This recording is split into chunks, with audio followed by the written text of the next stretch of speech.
You're listening to the Future Tech Podcast with Richard Jacobs. Future technologies such as artificial intelligence, stem cells, 3D printing, gene editing, Bitcoin, blockchain, the microbiome, quantum computing, virtual reality, and exploring space are much closer than you might think.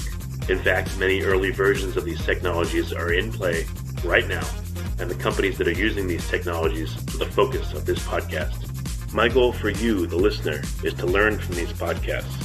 You may very well learn something that may change the course of your life for the better, steer you towards a new career, or give you insight into addressing a thorny medical problem. Remember, this podcast and its content is informational in nature only. No medical, tax, legal, financial, or psychological advice is being given. If you've enjoyed the podcast, please listen, subscribe, like, and tell your friends about it. Thank you.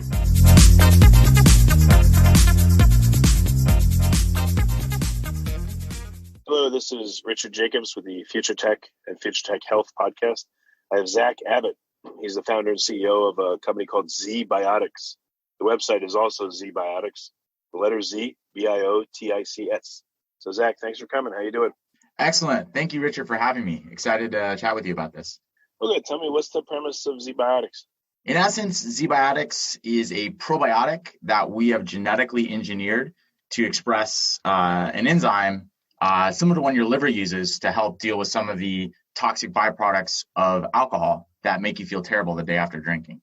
So the idea is you drink our engineered probiotic and before you start drinking alcohol, and then you go about your night and hopefully, drink responsibly. And then the next day you wake up and you feel better than you would have felt without ZBiotics. So when you say it's an engineered probiotic, is it a bacteria that you've engineered for it to produce a certain molecule, or what's the engineering mean? Precisely. Yeah. So the probiotic is a live bacteria. The bacteria species is called Bacillus subtilis, and it's a very common microbe that humans ingest likely every day.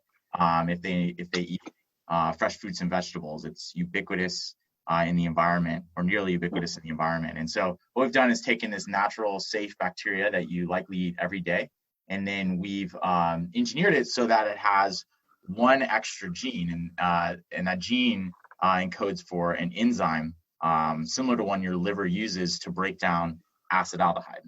And so acetaldehyde is a toxic metabolic byproduct of alcohol that is responsible for some of kind of the worst next day misery after drinking. And so your liver is very good at breaking down acetaldehyde. That being said, actually most of the acetaldehyde that forms in your body forms in your gut by your microbiome's metabolism of a small amount of the alcohol that you drink.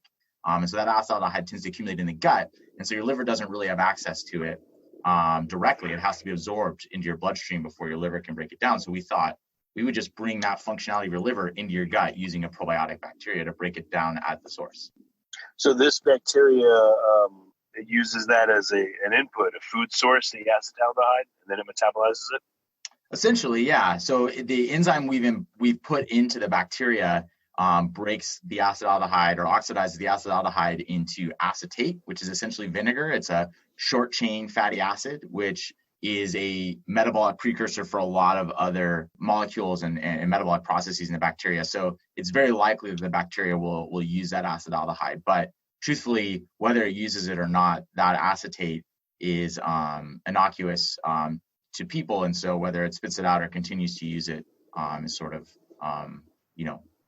at that point, ZBiotics is less interested in what happens to it after that. Yeah. Well, how did you even identify this pathway and this mechanism? So it's well known.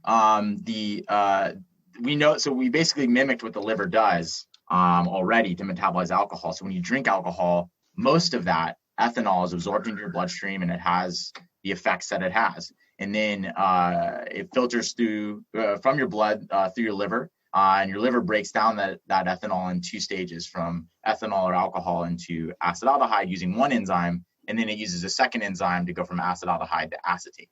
And so, that happens pretty efficiently in the liver. But it is well documented in the literature that the alcohol, a small amount of the alcohol, is not directly absorbed into the bloodstream, but processed directly by the microbiome and by your microbiome, which are the live bacteria that live in your gut.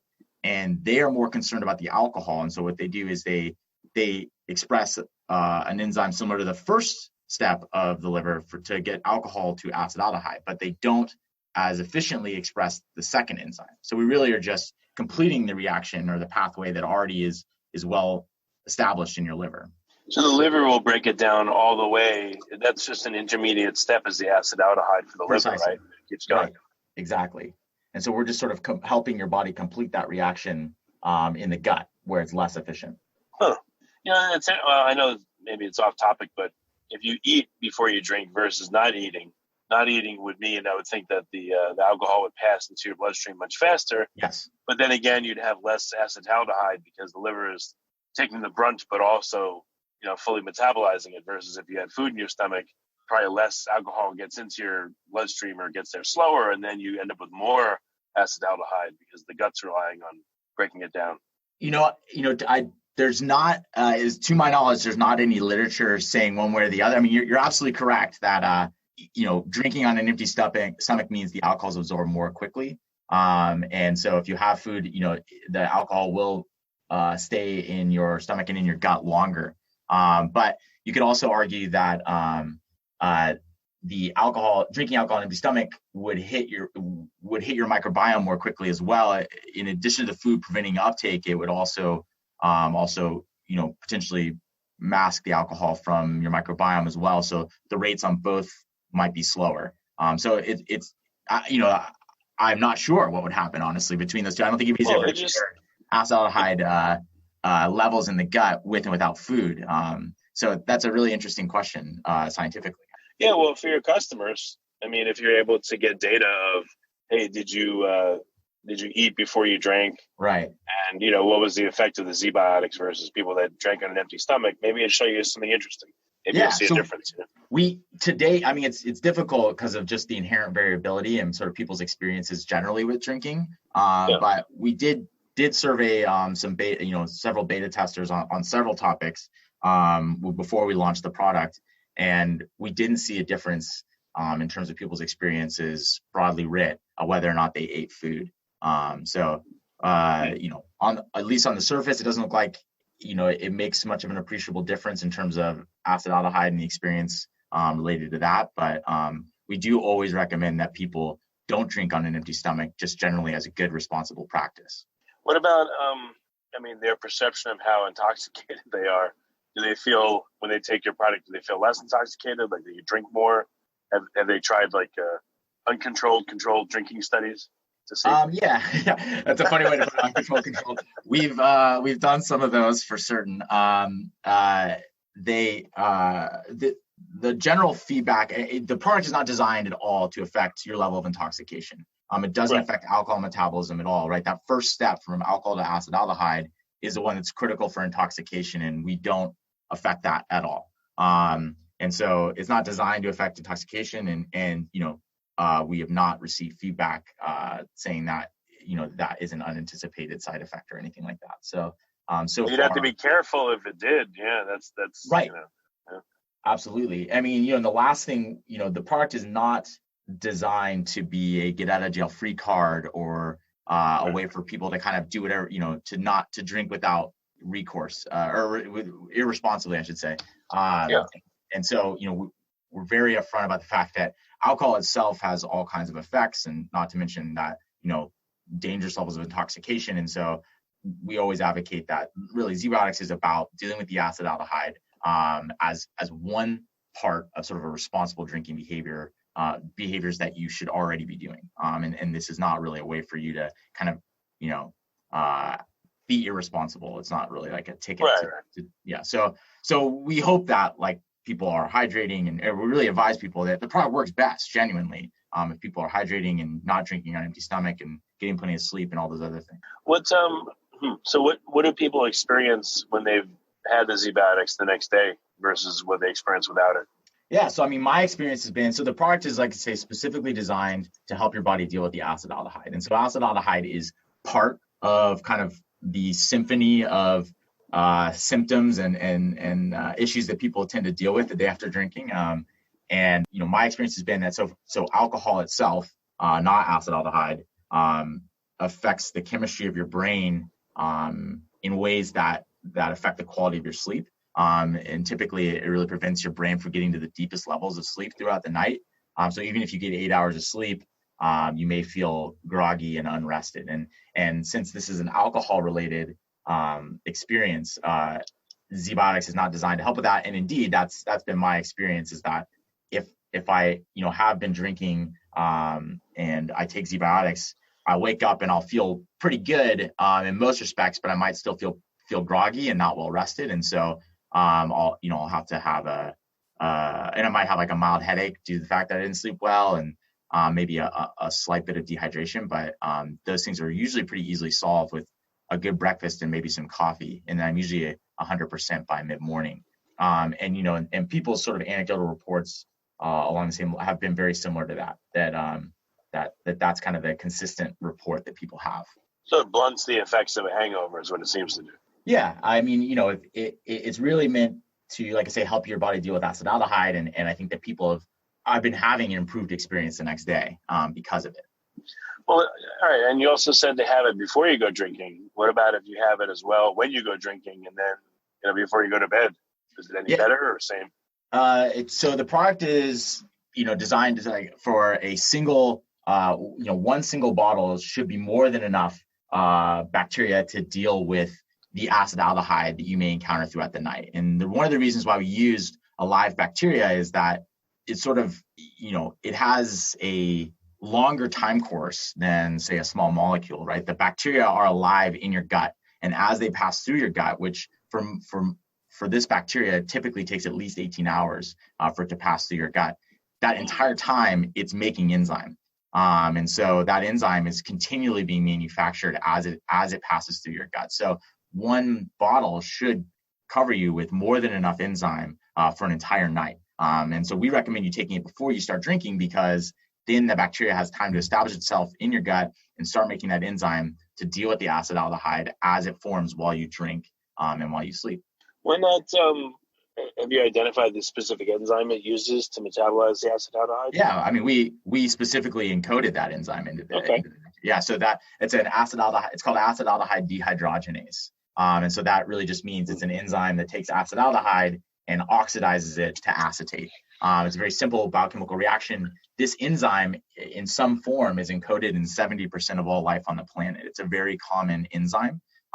It's just acetaldehyde is not a very common molecule in high quantities. So most life on the planet only expresses this enzyme very sparingly. And so what we did was we just engineered this bacteria to express this enzyme very robustly and constitutively. So all the time that it's in your gut, it's making this enzyme in high amounts. So why not also, have the bacteria and produce a bunch of the enzyme and make a ZBiotics beer and sell that? You have enzyme in with the beer. Yeah, so at the same time. That would be really cool. Theoretically, we definitely could do that. I liked the idea that you could just then you'd have. Unfortunately, I felt like in that scenario you'd have to have that beer if you didn't want to. If you wanted the acetaldehyde dehydrogenase boost. So I like the idea that you could. Terrible. People would have to buy your beer and you'd sell it. Yeah. In order to have a better time, that would be horrible. It might be. Yeah, right. Well, I'd rather people be able to have my beverage and then drink whatever they wanted, all night. So, or not. Well, that came out. I mean, any type of beverage they wanted all night. Not obviously, as I say, you can't. You still have to drink responsibly. But I mean, you could have a beer or wine or a mixed drink or whatever you'd like. If you just take our drink before you start. Well, why not also maybe license this to vodka makers and other spirits makers, and then they can have a new version of their product that has this in it. I think it's a great idea. It's definitely something that we're interested in potentially doing once we, establish a foothold and generate some interest. We've had a few conversations with some alcohol brands, and they are interested, but they want to see that people like it before they kind of go further down the line with that, Well, maybe at first you could partner with a bar, and all their beers, they would add it to it with people's prescription, with people's permission, and that might be a good test case, As it's currently designed, you wouldn't want to put it into a drink.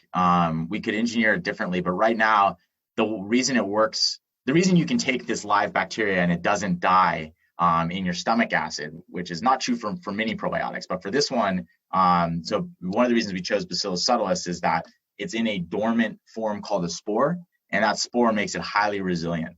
And so as long as it's in that dormant state, it's very stable. It can tolerate, wide fluctuations in temperature. It can pass your stomach acid unharmed. And then when it gets into your gut, it wakes up.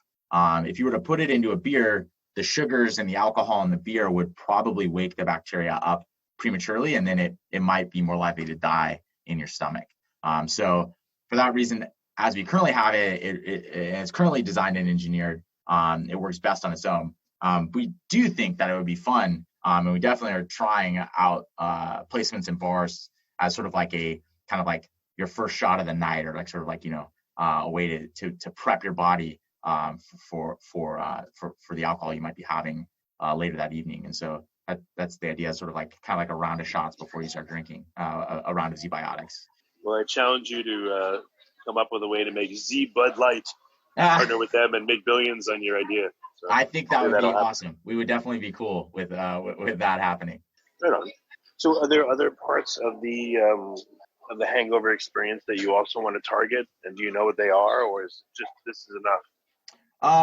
So specifically for kind of people's issues with drinking, the point of the broader vision for ZBiotics is really that we can take probiotics and engineer them to do things that are valuable to people in their sort of everyday lives. And so right now, probiotics are just the bacteria that we find in nature, and we give them to people, and we say well, we know they're safe, so then for some reason they might also be beneficial. And so I equate this to kind of like pulling a hunk of iron ore out of the ground and giving it to somebody and say, here, use this as a hammer or a screwdriver or a saw. And it's not refined. It hasn't been really made to have any specific purpose, but the probiotics industry kind of claims that it does have all these, benefits. And so we think that we can do better than that we can really make sort of like a probiotics 2.0, where we take probiotics and then we specifically engineer or design them to have a very reliable function that's predictable. So in this case, it is expressing an enzyme that breaks down acetaldehyde, but we could refine it to do all kinds of things for you. And so I think our goal is really that this product be a proof of concept that this designed probiotic, that's refined for a specific purpose, that strategy is a good one. And people can perceive the benefit very viscerally for themselves. They can try this product for themselves. They don't have to, go on our website and look at our data, although it's all there. They can just try the product. And if they feel better the next day, then they've had a positive experience with the technology, and that's sort of like a proof of concept. But we want to build more probiotics that are engineered to do all kinds of stuff. What happens right now to the acetaldehyde that gets formed in my gut if I drink? What breaks it down, or does it just get passed out in the urine? Or yeah, basically the acetaldehyde that is formed in your gut right now gets absorbed into your bloodstream and essentially wreaks havoc throughout your body before eventually getting processed into acetate by your liver. The same way the alcohol that's processed in your liver is broken down. Gotcha. Okay. So what's the ideal time to have this before you drink? How many hours? So, there's a lot of variability from person to person. We generally say, for simplicity's sake, just drink it, before your first drink of the night. For instance, I typically take my ZBiotics right with my first drink of the night. And that has been very effective for me. But I've also taken it several hours before drinking, or maybe after after I've already had a couple of drinks and have seen, benefit in all those cases. You have a lot of flexibility in the timeline because of, as I say, the bacteria's persistence in your gut throughout the night. But yeah, we typically say just, right before you start drinking is usually good. Have you tested it a lot earlier or later? Mm-hmm. I've taken it in different conditions. I've taken it in the morning before going out that evening. I've tried it. The only time I really see that there's a sort of a deleterious effect, or not an effect, I see reduced sort of effects is if I take it at the end of the night, like right before I go to bed. So I think at that point, you've already kind of accumulated quite a bit of acetaldehyde that's already gotten into your bloodstream and has already caused some damage. So at some point, it might become too late for it to have as much of a benefit. Any other factors that modulates effectiveness? Like what happens if you take 2 of the bottles or 3 of the bottles? Do you just your bowels empty themselves quick or what happens? It shouldn't, more should not have an effect one way or the other. As I say, 1 bottle should be more than enough. If you had 2, it certainly wouldn't be worse, or probably wouldn't be better either. But you could. The only other thing that might affect the efficacy, as I say, is temperature. So the bacteria are in a dormant form, and so we recommend that people don't store the bottles in the refrigerator, because when the spores go to a colder temperature, sometimes they can go into a super dormant state, and they may not wake up as efficiently in your gut if they've been cold. So we recommend that people try to keep them at room temperature. Temporary fluctuations, like we've shipped them, obviously they might get cold in the airplane or things like that. Those don't seem to matter, but just long-term storage in a refrigerator may have reduced efficacy. Okay, got it. So how long has the product been out, and how much customer feedback have you gotten on it? I first made the prototype about, I guess it's been 2.5 years ago now. And so, so background, I'm the CEO of ZBiotics, and I have a PhD in microbiology. And when I started this company 3.5 years ago, I just started it by myself and was just working in the lab to build a prototype. And once I had that in hand, I tested it on myself, and then I tested it on myself several more times, and then expanded out and had friends try it, and then as the company grew, we took 2 more years after we made the product to carefully test it and bring it to market. And so we've just launched it about 2 months ago. We launched in mid-August, and so before we launched, we had something on the order of about 10,000 beta testers try the product, and feedback was almost unanimously positive at that time. Since we've been on the market these last 2 months, we've also had similarly almost unanimously positive feedback. We have a high reorder rate, and people seem to really like the product. We've gotten a lot of really positive inbound feedback from people, and typically when people come back and buy again, they usually buy twice as much as their first purchase. So that's always a really good indicator that people really like it as well. Have you tried sequencing the microbiome of some of the people that have taken it, like a fecal sample, to see if that bacteria shows up at the end point? That's a study that we definitely want to do. It's in the works right now. We're designing that trial as we speak. The good news is that the bacteria we use, B. subtilis, has a ton of human data. It's a long history of safe use in humans. So as an example, there's a fermented soybean food in Japan called natto, and the bacteria that ferments that soybean is a strain of B. subtilis. And so there's a really long history of people using the bacteria, and there's a lot of microbiome data in humans and animals around how long the bacteria persist, how well they safely traverse the gut. And so the strain that we started with, the parent strain that we have only engineered to express 1 extra enzyme, has a lot of demonstrated survival with minimal impact on the microbiome. So that's one of the reasons why I liked using B. subtilis. Your microbiome is a very complex kind of community of bacteria, and I really wanted to use a bacteria that was not designed to somehow alter that or interfere or seed or take up residence in the gut, because it's very hard to establish any sort of consistent effect given the wide variability in people's microbiomes. And B, you don't necessarily want to disrupt a healthy microbiome. And so I wanted a bacteria that was known to safely pass through your gut, but not seed it or have a significant impact on the microbiome structure. And so B. subtilis is one of those bacteria that does that very well. And so we know that it typically passes through the gut, like I say, in about a day, and has minimal impact. We haven't specifically tested if our edits have affected that in any way, but it is extremely unlikely that would be the case, given the wide variability of B. subtilis strains and all having very similar effects on the microbiome. Yeah, and you're only giving it in the presence of, high levels of acetaldehyde. So it's there when it's needed, and then the gut goes back to normal, ideally. So. Exactly. You pass it out in a day, and the acetaldehyde from your drinking event is probably gone as well. And so, it's only there when you need it. Have you seen any literature that looks at the microbiome of heavy drinkers and how it changes over time? Yeah, there's actually quite a bit of literature generally on sort of alcohol's effects, and of course, there's some nice papers on their effects on the microbiome, which it definitely. I mean, if you're ingesting anything in high quantities, irregular, that's not normal, you're definitely going to have a huge effect, and so there are drastic effects on the microbiome that happen with high alcohol use, and that's and that's sort of separate from this.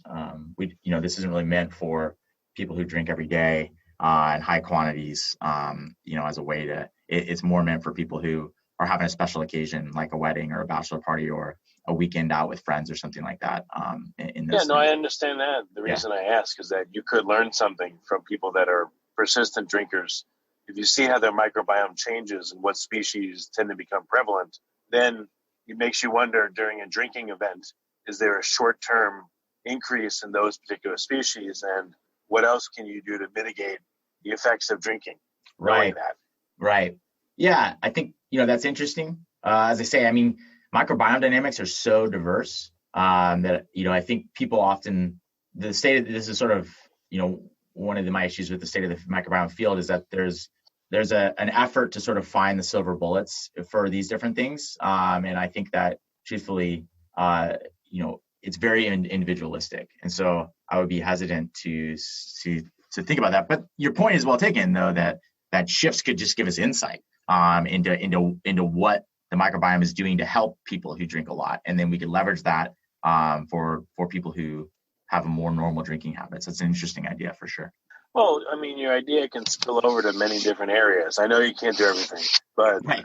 If someone ingests something, not alcohol, but something that's poisonous, maybe with your mechanism, there's a way to apply that to something that people eat unintentionally, like whatever it is, and counteract that. You know what I mean?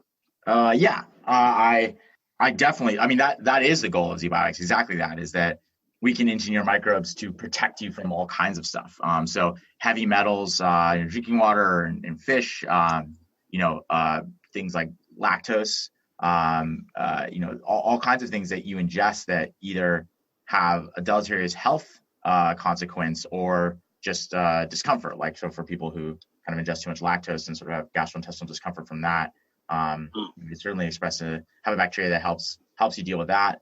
But we can go deeper. And there's all kinds of things, and that's exactly what we want to do is really bring new functionalities to your gut or enhance the ones that already exist to better protect your body. So is that the long-term goal of ZBiotics? Is find these other effects that people have from various foods and bring them back to health or mitigate them? Yeah. Right now, we have 2 scientists working full time on our pipeline. We have 4 other engineered probiotics that are in development or in beta that deal with other kind of issues issues or toxins or byproducts that you might have to deal with, and so bringing additional functionality to either help protect you from those things or potentially help you acquire or absorb nutrients more efficiently.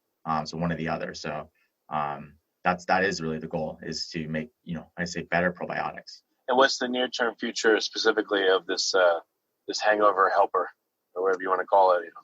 What's your name for it, by the way?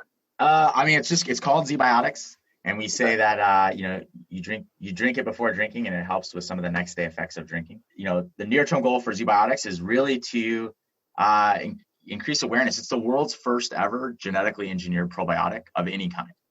When we launched it 2 months ago, that had never been done before. And so we want to show people how this technology can benefit their lives. And we want people to discover it. And we want to figure out, who likes it and who's using it and what's the best way to reach them. And so that's our goal for the next 6 months, is just to get the word out there, get the product out there, and find the people who love it. Okay. Well, excellent. So what's the best way for people to get it? Where is it sold right now? Right now, it's sold on our website, ZBiotics.com. And that's pretty much the best way, where you can learn all about the technology, very transparent around, what we've done and how we did it and why we think it's beneficial. And that's also where you can buy the product as well. And so that's where we definitely want everybody to go. That's great. Well, Zach, thanks for coming. I really appreciate it. Absolutely. Thanks for having me. This is a lot of fun, Richard. I really appreciate your time.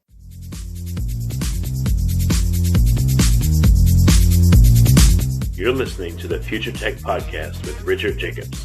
Future technologies such as artificial intelligence, stem cells, 3D printing, gene editing, Bitcoin, blockchain, the microbiome, quantum computing, virtual reality, and exploring space are much closer than you might think.